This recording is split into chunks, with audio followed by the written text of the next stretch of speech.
En primera plana, Carlos Herranz. Bienvenidos en Primera Plana, un programa de Radio Francia Internacional y de France 24. Esta semana ponemos el foco en la crisis mundial del agua, agudizada en los últimos tiempos por sequías repentinas. Nos acompañan en este estudio, ya les presento a nuestros invitados. Joan Cortinas Muñoz es investigador en asuntos de salud y acaba de publicar el libro El campo de las políticas hídricas, investigación sobre la sequía en el oeste de Estados Unidos. Bienvenido, Joan. Hola, Carlos, ¿qué tal? Sebastián Belú es geógrafo, profesor en el Instituto de Altos Estudios de América Latina y acaba de publicar también Lucha por el agua en las Américas. Bienvenido, Sebastián. Gracias, buenos días. Y Walter Priston es encargado de proyectos internacionales en Brasil de Caritas Secours Catholique. Bienvenido. Muchas gracias. La crisis mundial del agua, agudizada por sequías repentinas, hoy nuestro asunto en Primera Plana. Lo advierten cada vez más estudios en el mundo. Esta misma semana lo ha hecho la revista Science. El cambio climático causado por la actividad humana ha acelerado la frecuencia con que ocurren sequías repentinas, más difíciles de prever y ante las que es más complicado adaptarse. A partir de ahí, los problemas de agua comienzan a extenderse. Aquí en Europa lo estamos viendo estos días con varios ejemplos. La sequía invernal da paso aquí en Francia a un verano con muchos temores. Episodios de graves sequías también en el Magreb ahora mismo. El agua como elemento de guerra política en el Parque de Doñana, en España. Y si miramos al otro lado del Atlántico, pues qué decirles del río Colorado, de los problemas de México, y así podríamos establecer una lista sin fin en estos momentos. Nuestros invitados hoy nos van a hablar de ejemplos diversos, pero seguro que hay denominadores comunes que podemos extraer para entender estas sequías y sus derivados, como las guerras del agua cada vez más frecuentes y las relaciones entre factores naturales y sociales. Repasemos algunas portadas de prensa. Diario La Dépêche. Macron presenta su plan de agua, saca los remos en medio de un contexto de sequía en Francia. Dice The Guardian que la demanda de agua fresca se incrementará hasta un 40% en 2030, agudizando esta crisis mundial. Courrier International, guardar agua es posible ahorrar, dice la publicación, que también se multiplican las iniciativas en este sentido, tanto en América como en Europa. Bueno, Joan, sequías repentinas, cada vez más frecuentes, lo estamos ya viendo cada día, lo vemos ya casi en la prensa día a día. ¿Qué características tiene este fenómeno que ya está impactando directamente en nuestras vidas? Bueno, pues lo que estamos viendo es que ha habido con el cambio climático, aumento de las temperaturas, cambio en los patrones de precipitaciones y con lo cual está poniendo en jaque los conocimientos que teníamos sobre los recursos disponibles. Esto está generando sorpresas. Tenemos en países donde hay abundancia de agua como Francia, teníamos medidas para saber cuál era el caudal de un río, los acuíferos, pero estas medidas, como siempre, digamos, eran más o menos regulares. Teníamos dispositivos que se muestran insuficientes en el contexto actual. Entonces, lo que está pasando hoy en día, y todo el mundo lo entenderá muy bien, es un déficit estructural entre la oferta y la demanda. Es decir, antes teníamos dos botellas de agua para ti y para mí, ahora tenemos una y tenemos que beber igual. Pues lo que está pasando es este déficit entre oferta y demanda. Claro, me imagino que hasta ahora se consideraba sequía como un fenómeno a largo plazo, pero que ahora pueden aparecer en pocas semanas y que son más peligrosas por esta falta de adaptación, ¿no? Exactamente.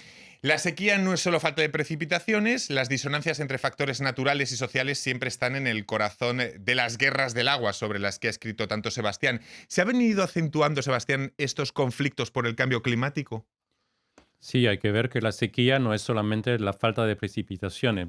Hay también cambios en los patrones de temperatura y sobre todo cambios en los usos, o sea, el uso urbano, el uso de la agricultura, el uso industrial, el uso para producción energética, todo eso influye para crear condiciones de sequía tanto en Europa como en las Américas. Walter conoce Brasil y nos va a hablar de un proyecto muy interesante. En este contexto, se trata del programa 1 millón de cisternas que abarca un área inmensa de hasta 10 estados brasileños. Creo que es aproximadamente un millón de kilómetros cuadrados, ¿no? Exacto. Corrígeme. Sí, este programa nació de una iniciativa de la sociedad civil y justamente donde está lo interesante del programa que nos puede hablar aquí a Francia es que son soluciones descentralizadas, llevadas a cabo con la participación social, con control social también. Sí, puedes hablar Claro, darnos algunos detalles. Sí, entonces el programa 1 millón de cisternas es interesante su nacimiento porque viene justamente de la experiencia de un albañil que construyendo, que salió del nordeste de Brasil, zona semiárida, sale a São Paulo a construir piscinas y dice, pero eso nos puede servir allá. Y junto a un apoyo de organizaciones sociales de base, comenzó a construir cisternas con una tecnología local adaptada y justamente que buscó llegar a cada población. Antes, el problema del agua, de la sequía en Brasil era tratado como un problema de guerra contra la sequía, combate, lucha contra la sequía. Sin embargo, las experiencias de la sociedad civil han enseñado que se trata de vivir con este entorno social, este entorno ambiental. Y ahí la experiencia de las cisternas, de la descentralización, es que con tecnologías de bajos recursos, de bajos costos, llegó a tocar una población muy amplia en que los beneficiarios mismos participan de la construcción y participan de la gestión de cómo no dejar el agua un elemento centralizado en donde los políticos se van a aprovechar para, con medidas clientelares. Llegas al agua si me das tu voto. Entonces hay un cambio de la relación también de la población con el agua a partir de este programa. Bueno, aquí en Europa preocupa el verano boreal tras haber pasado ya una sequía invernal. Macron presentaba hace unos días su plan de agua.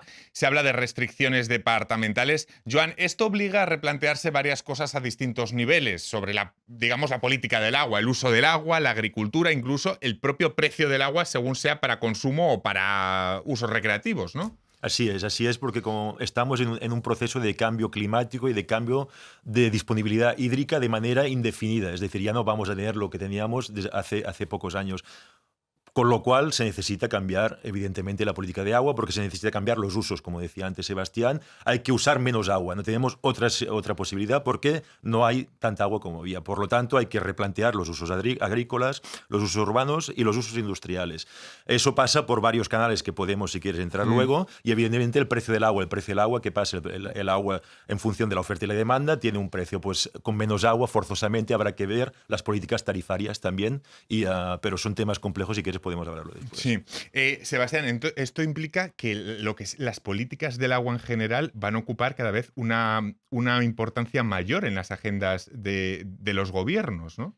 Sí, es probable, y cuando uno mira el plan de Macron que acaba de mencionar, uno se da cuenta que hasta el momento hay muy poca política de restricción de usos, por una parte. Francia tiene un modelo que es el modelo de las agencias de cuenca para gestionar el recurso, y se da cuenta que este modelo no es suficiente para tomar las decisiones que implica el aumento de la sequía, por una parte. Y por otra parte, lo que se ve en el plan, hay muchas medidas que son solamente saber más cuáles son los usos. O sea, ni siquiera tenemos los datos para medir de manera satisfactoria cuáles son los usos, cuánto los agricultores están tomando de las napas freáticas. Entonces, hay que construir una política totalmente nueva, una nueva política del agua. Walter. Y a la vez yo creo que la política del agua no puede ser una política aislada. Hay que tener cuidado, por ejemplo, porque la política, el cuidado con los bosques, el cuidado con los océanos, que son elementos reguladores del clima. Y el clima hoy es que nos está trayendo toda esa problemática, porque a la vez hay sequías y es grave aquí en Francia. Para este verano vamos a estar mal, tal vez. Pero sin embargo hay también los fenómenos de inundaciones frecuentes. Y ya no tenemos como la rapidez y la frecuencia de esos fenómenos nos llevan a tener que buscar, a la par de una política de agua, medidas más globales de enfrentamiento del cambio climático con cambios de modelo. Hablabas de la agricultura, efectivamente. Tenemos que buscar, y eso nos enseña la experiencia de Brasil, buscar modelos adaptados, culturas adaptadas que no sean desperdiciosas, que desperdicien el agua, que consuman demasiada agua, que a la vez no va a ir a la población. De Brasil a Estados Unidos, un caso que Joan conoce bastante bien porque es una sequía de 23 años en el oeste del país que ha reducido drásticamente el río Colorado, que proporciona agua potable y de riego para Wyoming, Colorado, Utah, Nuevo México, Arizona, Nevada. Según un pacto, creo que es de 1922, estas jurisdicciones reciban asignaciones fijas de agua del río, pero ahora no hay suficiente agua para proporcionársela. Hay aquí también batalla política en la que amenaza entrar el Estado federal, ¿no? Totalmente, es una batalla política esencial porque el agua es esencial para la economía y para la vida de estos 7 estados. Evidentemente, imagínate, lo decías tú, 1922, el caudal del río Colorado de 1922, 100 años después, no tiene nada que ver con esta sequía, que ya no es sequía, sino que es un déficit estructural, claro. Es así. Lo que está generando es que estos volúmenes que se atribuyeron en 1922 siguen estando vigentes, lo que pasa es que no existen. Tenemos volúmenes que por derecho corresponden a los estados, pero no está esta agua, con lo cual está generando una batalla. ¿Qué pasa? El río Colorado es un río interestatal, con lo cual es competencia del presidente de Estados Unidos, el secretario Interior, gobierno federal. Y les ha dicho, o os ponéis de acuerdo para ver cómo le hacéis con el caudal disponible, con los volúmenes disponibles, o yo voy a intervenir y voy a modificar el pacto de 1922. Eso significa modificar totalmente la estructura económica de varios estados de Estados Unidos, con lo cual la batalla es absolutamente política. En el caso del Colorado hay que agregar que esta agua que se consume en Estados Unidos no llega a México. Entonces, digamos que el río es un río muerto cuando pasa la frontera entre Estados Unidos y México. Volvemos a encontrarnos este problema que decía Sebastián de un factor natural disponible y luego la estructura política y los conflictos sociales que están alrededor de ese mismo factor, que usted ha retratado en muchísimos conflictos a lo largo de todas las Américas, ¿no? Sí, absolutamente. Lo que estamos viendo es que hay muchísimas presiones de uso y en los países, digamos, están buscando modelos para ajustarse a cómo vamos a regular, digamos, estas demandas de agua y de los distintos grupos, sean agricultores, grupos urbanos, grupos industriales. Y ahí yo creo que hay que plantear el caso de Chile. Chile a principios de los años 80 toma una reforma drástica del agua donde en la práctica se privatiza el recurso y eso hace que el que paga más tiene acceso, pero eso genera también condiciones extremas de sequía para grupos marginales. Entonces crea más problemas para los grupos más vulnerables. Les quiero preguntar, porque hablamos de ejemplos concretos, hablamos de grandes políticas, pero también tendremos que hablar de la cultura del agua, ¿no? Porque no sé si está tan extendida como sería deseable la educación sobre el agua. ¿Necesitamos una mejor cultura del agua en estos tiempos, Walter? Por supuesto, pero la cultura del agua, creo que ahí ella puede inspirarse de ejemplos concretos comunitarios y partir de dos cosas muy importantes en mi punto de vista. Uno, el agua como derecho. Primeramente, partir de esta base. El agua es un derecho humano fundamental. Y luego de eso, pensar también el agua como un bien común. Como bien común, tiene que tener políticas de precio, tiene que tener políticas de acceso, pensar cómo evitar los casos de privatización, porque la privatización, que es un elemento económico muy importante, va a afectar más fuertemente a las poblaciones vulnerables. Entonces, cómo cuidar el agua, eso es algo que tiene que estar a la base de toda política y de todo, cómo invitar al ciudadano, a la ciudadana a cuidarla a partir de esta visión de bien común. Es de nosotros todos, entonces tenemos que cuidarla. Voy a retomar estos elementos de los que está hablando Walter sobre la cultura del agua, de derecho y de bien común. Va a ser a vuelta de pausa aquí en Primera Plana. Hasta ahora.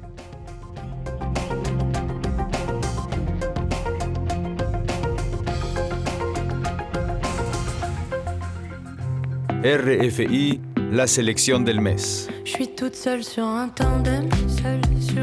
Emma Peters. Personne à qui dire je t'aime, personne pour dire je t'aime. Je m'organise, j'avance, je brise. There are times when I wanna scream out with pain. Deception after deception. Fahad Freddy. Everything I do seems to go down the drain. Life teaching me a harsh lesson. Ezra Collective et Koji Radical. We know they don't do it like this. They know we know they don't do it like this. I don't want no confusion. N'importe si tout nous enflamme. Juliette Armanet. N'importe si tout nous met à genoux. Moi je n'oublierai jamais. C'est écrit RFI. Seguimos en Primera Plana esta semana hablando de la crisis mundial del agua a partir de las sequías que estamos viendo y que los múltiples episodios que vemos en la prensa. Lo hacemos con Joan Cortinas Muñoz, Sebastián Belut, geógrafo, y Walter Priston, encargado de proyectos internacionales en Brasil de Caritas Secours Catholic. Antes de la pausa, Walter estaba poniendo encima de la mesa dos elementos que hay que considerar en la cultura del agua, una el derecho común y otra el bien común. A la hora de hablar de bien común, Walter se refería al precio del agua. ¿Entienden, Joan, que el precio por litro de agua no puede ser lineal? Es decir, que no puede costar lo mismo un litro para beber que un litro para llenar una bañera, por ejemplo. No sé si el tema del precio del agua ha sido hasta ahora como un tabú. Bueno, depende del país. ¿Qué pasa? Aquí en Francia, por ejemplo, si nos situamos en el contexto de abundancia, hasta hace poco, el agua, si uno pregunta a un ciudadano francés cuánto paga de agua, la gente ni sabe cuánto paga. Ni sabe cuánto paga de agua. ¿Qué pasa? Es una de las posibilidades para reducir el consumo, evidentemente, es fiscalizar los volúmenes de agua. Los volúmenes esenciales cuestan más baratos, son gratis, y a medida que aumentamos el consumo, se fiscaliza y es más caro de manera progresiva. Es una posibilidad, lo que pasa que eso genera varios problemas, todo es un poco complejo. Claro. Porque, por ejemplo, en Francia, en las grandes ciudades como en París, no hay contadores individuales de consumo de agua. ¿Qué pasa? Para pasar a una tarificación progresiva habría que instalar no sé cuántos millones de contadores de agua. Eso tiene un coste muy importante que podría hacer incrementar el precio del agua. Hay otro efecto perverso que se podría controlar, pero hay que tenerlo en cuenta, es la salida del sistema. Fuera de las grandes ciudades, la gente puede utilizar pozos que son ilegales, etc. Si uno aumenta la tarifa del agua, hay tendencia a tener más gente que va a utilizar pozos ilegales, con lo cual hay que aumentar los controles. Aumentar los controles son más agentes públicos. Bueno, es una posibilidad, pero hay que estudiarla muy bien para ver cómo se hace de manera efectiva sin que estos efectos perversos sean más negativos que positivos. Muy interesante. Ya ven que no es tan fácil, que hay también efectos perversos en cualquier solución fácil que querramos tener. Sebastián. Sí, por ejemplo, cuando Walter habla del agua como un derecho humano, y estamos de acuerdo con eso, eso llevó, por ejemplo, a la ciudad de Buenos Aires en que no haya ningún tipo de medición del agua. Entonces, la persona con una casa grande, con un césped, con 2 coches, va a utilizar mucha agua para todo este elemento de confort, digamos, y no va a pagar absolutamente nada. O sea, una tarifa muy reducida. Entonces, como dice Joan, poner en marcha tarifas, digamos, diferenciadas. Y si tú hablas de agua para tomar y agua para la bañera, tendríamos que tener un medidor en la cocina y otro en el baño. Y eso es muy difícil pensarlo. Entonces, no todo se puede solucionar a partir de este cambio tarifario. Sí hay modelos. Por ejemplo, puede tener tarifa baja para los primeros metros cúbicos y luego pagas más para los metros cúbicos que siguen. Pero mismo con eso tienes que tener medidores, tienes que tener controles y tienes que tener que la gente acepte pagar para el agua. Por eso también hubo guerras del agua, porque la gente no quería pagar. En cualquier caso, la realidad que estamos viviendo nos lleva al menos a explorar de lo que están hablando. Es decir, al menos a explorarlo y a tenerlo en cuenta, cosa que hace unos años ni siquiera lo teníamos en cuenta. Justamente, pero ahí es donde el riesgo también está en adoptar el agua, ver al agua como una mercancía.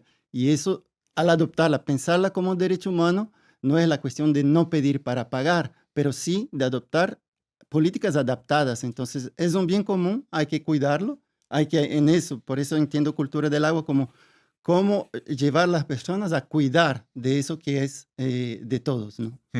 Les pregunto, ¿la desalación es una buena opción? ¿Hasta qué punto las centrales de este uso pueden paliar el déficit, Joan? Bueno, como todo es complejo, es decir, puede ser, hay muchas alternativas o muchas posibilidades y hay que adoptarlas muchas al mismo tiempo, pero eso es el corto plazo, es decir, la desalinización es una medida a corto plazo en la urgencia. A largo plazo, el informe del gobierno francés nos dice que hay que cambiar esencialmente de modelo agrícola, ese es principal, pasar del modelo industrial a la agroecología, reducir los usos, etc. Bueno, en casos de emergencia se puede utilizar la desalinización, ¿por qué no? Pero hay efectos perversos que hay que ver cómo se solucionan. ¿Cuáles son los efectos perversos? Es agua más cara. Es agua más cara, pero no solo eso. Tiene consecuencias medioambientales porque se genera lo que se llama la salmuera, es decir, concentraciones de sal mucho más elevadas en el proceso de desalación que genera efectos negativos sobre los ecosistemas marinos. Se generan tóxicos en el proceso de desalación. Se aumenta el precio del agua. Se utiliza electricidad, mucha más electricidad, con lo cual hay que alimentar. Se aumenta el consumo de electricidad, con lo cual energía nuclear. Hay toda una serie de efectos que siempre hay que ver. Con lo cual, lo que quiero decir en general con las soluciones técnicas, cualquiera que ellas sean, no pueden ser la solución. Las soluciones son un cambio de modelo general en el uso del agua. Punto. El resto son soluciones técnicas puntuales. Walter, en el caso de Brasil, usted ha conocido el desarrollo de tecnologías a bajo coste con participación social, ¿no? Exactamente, y ahí creo que hay varios temas sobre lo que igual no hemos todavía tocado, pero el saneamiento, hay que cuidar a eso. Entre las tecnologías hay una interesante que se aplica en modelos agrícolas de cómo reutilizar el agua justamente para cierto tipo de uso. Porque además del precio, también tenemos algunas situaciones absurdas, que es que en Francia el agua potable lo estamos utilizando, pero para todo. Entonces, ¿cómo tendríamos que adaptar también los usos, la recuperación de agua de lluvia, incluso en Francia, creo que es posible, hay que hacerlo. Y para eso podemos inspirarnos justamente de esas tecnologías sociales de bajo costo, donde hay la creatividad de la población. Y en medio campesino eso es muy fuerte en América Latina. Sebastián, usted ha cartografiado todas las luchas por el agua o varias en las Américas. ¿Qué lecciones podemos sacar de esas guerras del agua que usted conoce bien en las Américas? ¿Qué lecciones podemos aplicar a esta actualidad que nos brinda con tantos episodios de sequía? Primero, que las soluciones tecnológicas no son nunca soluciones si no hay soluciones políticas y social que las acompañen. O sea, la solución tecnológica en sí no sirve, o sea, hay que ponerla en contexto. Y dos, diría que si bien son importantes iniciativas locales, iniciativas regionales, creo que es también muy importante tener marcos regulatorios nacionales, que el Estado sea garante, digamos, del buen uso, de la gestión, y que para que estos mecanismos funcionen. Porque hay que pensar también que si bien hay usos individuales o en los hogares del agua, hay también muchos usos que son usos masivos, que son usos industriales o para la producción de energía. Por eso cuando hablamos de cultura del agua y estamos todos de acuerdo que hay que cuidarla, que mejor no regar el jardín con agua potable, bueno, hay una serie de cosas. Pero también hay que pensar que cuando utilizamos electricidad estamos utilizando agua porque las centrales térmicas requieren de mucha agua. Entonces, hay unas cadenas, digamos, de uso que hay que mapear con mucho detalle para entender bien dónde están los problemas. Soluciones políticas, Estado garante, un marco regulatorio, nos está apuntando Sebastián. Esto me llega a pensar que se necesitan mayores compromisos a todos los niveles de la administración, del político, del de los consumidores, del de la educación, es decir, detrás de todo ello está la palabra compromiso a todos los niveles, empezando por el político, ¿no, Joan? Absolutamente. Es decir, retomo el caso del Colorado. Sí. ¿Qué pasa? Cuando el presidente de Estados Unidos habla con los estados federados, los 7 estados, ¿qué pasa? Se está moviendo en el oeste de Estados Unidos, estamos llegando a cambios en la gestión del agua, pero esos cambios vienen por la determinación del secretario Interior, que les dijo, o reducís el consumo de 20% o voy a alterar los contratos que tenéis con el río Colorado. Esa determinación política ha sido esencial para ver un cambio de los niveles inferiores de gobierno. Aquí en Francia, yo creo que hay que tener en cuenta una cosa. Estamos en un cambio de pantalla. Ya todo el mundo ya tiene casi, el gobierno francés dice que hay que reducir de 25%. Ya no estamos en la discusión de no sé, aún se puede hacer soluciones tecnológicas. El problema es la determinación. Y hoy estamos aún un poco timoratos. ¿Qué dice Macron? Dice, bueno, vamos a ver si los usuarios con buena voluntad reducen sus usos, sobre todo los agrícolas. No, en Estados Unidos ha cambiado porque no es una voluntad, no son las voluntades de los agricultores. El presidente les dijo, o reducís o cambio el sistema. Entonces redujeron. Pues esa determinación política es muy necesaria y no es un compromiso de los ciudadanos, es ante todo una determinación de los poderes políticos. No está de acuerdo, Walter, que por mucho que confiemos en la tecnología y pueda ayudarnos mucho, la voluntad y el compromiso político al final es determinante en estos casos que estamos hablando hoy. Por supuesto. Incluso, y el ejemplo de Brasil también puede hablar mucho de eso, porque es política decir a dónde va, cómo van a tratar el recurso del agua, como una mercancía, como bien de acaparamiento, como bien para algunos pocos, no. Entonces, la política, la primera, el Estado de decir a quién va, a la prioridad y los cambios. Yo estoy totalmente de acuerdo con los regulatorios. Yo creo que las dos dimensiones se completan. Y ahí, en Brasil, durante los últimos 4 años, todo este programa de participación social, política pública con la inclusión de la sociedad civil, fueron abandonados. El programa 1 millón de cisternas que hablábamos quedó completamente abandonado, 0 presupuesto.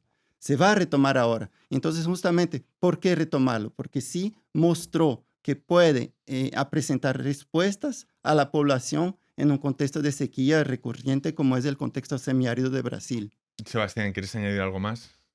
Sí, me parece que en estos temas es importante el marco regulatorio y es importante investigar mucho más sobre cómo se utilizan las aguas. O sea, hay también una falta de conocimiento y hay que esforzarse mucho para conocer mejor estos ecosistemas, hidrosistema o hidrosociosistemas donde se combinan sociedad y agua. ¿Cómo se elaboran cómo se deberían elaborar? Estoy pensando que al hablar de un marco regulatorio, esto me lleva a pensar que hay que pensar cómo se elaboran los planes de suministro entre agricultura y consumo humano, que también incluye usos industriales y turísticos. Es decir, que cada vez vamos a tener que elaborar con más ojo o fiscalizar mejor cómo se elaboran este tipo de planes a partir de las administraciones políticas, Joan. Sí, está claro, y Sebastián lo acaba de mencionar. Tenemos una falta de conocimiento, y pasaba también en los de Estados Unidos, pero pasa en Francia, pasa en España. No sabemos exactamente cómo se utiliza el agua. ¿No? ¿Por qué? Porque hasta el momento no nos hemos dado las herramientas para hacerlo. Eso es importantísimo. Me acuerdo cuando hablaba en Estados Unidos con la responsable de medio ambiente, me decía, es que el problema no es solo el marco regulatorio, es que para que podamos regular tenemos que saber cómo se utiliza, y no lo sabemos. Lo único que tenemos es que los agricultores nos envían una vez al año el uso que ellos dicen que hacen del agua. Con lo cual es tan impreciso que no podemos saber. Entonces, evidentemente, los datos y el conocimiento es muy importante. ¿Cómo se realizan estos usos? ¿Cómo se reparten? Depende del país. En Francia, los comités de cuenca es el Parlamento del agua, donde los usuarios se ponen de acuerdo para tener un tipo para repartir el agua. Y está enmarcado, como decía antes, la pantalla la hemos pasado. En Europa tenemos una directiva marco del agua del 2000 que regula muy bien el agua. Dice cómo hay que utilizarla, que hay que respetar los ecosistemas, los usos industriales, domésticos y agrícolas. Lo que pasa que los comités de cuenca no es que el marco regulatorio no exista, es que los agricultores tienen mucho más poder que los otros usuarios, con lo cual ganan la batalla en el Parlamento del Agua. Pues hay que equilibrar poderes en los dispositivos que existen para repartir el agua. Muy interesante. Walter, ¿algún apunte más? No, yo pensaba, hablando de los agricultores, hay agricultores y agricultores, ¿no? ¿Qué tipo de agricultura? Justamente tú hablabas de la agroecología.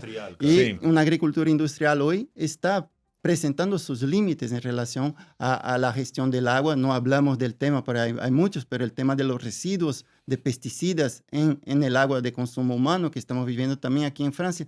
Entonces, todo eso interroga el modelo de agricultura, el modelo alimentario, el modelo de gestión del agua que tenemos que adoptar. Pues muy interesante lo que me han contado, me quedo sin tiempo para más, pero desde luego ha sido un programa interesantísimo hablar de una realidad que ya tenemos encima de la mesa, porque el cambio climático, esas cosas que nos decían de las consecuencias del cambio climático, ya no son el futuro, ya son el presente y las estamos sufriendo día a día, y si no, cojan cualquier periódico y lo van a ver. Muchísimas gracias a los tres y a todos ustedes. Hasta la próxima semana aquí en Primera Plana. Gracias.